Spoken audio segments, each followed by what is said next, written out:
3 years and 12 days ago. Kathy Jo Wright and her family were getting ready for church. She come running back into the apartment because the neighbor's front door was open, and she said his whole apartment was filled with smoke.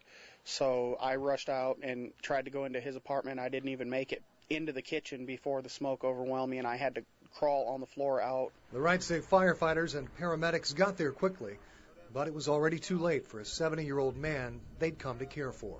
He was the best neighbor we've had since we've been there. We've been there almost 3 years.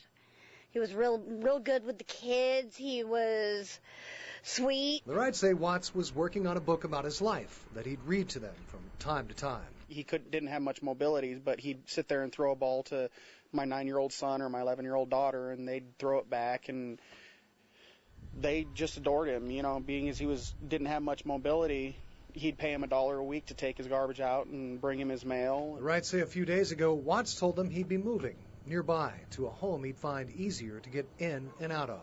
And the first thing my son said was, "I'm going to ride my bike down there every day to take out your garbage."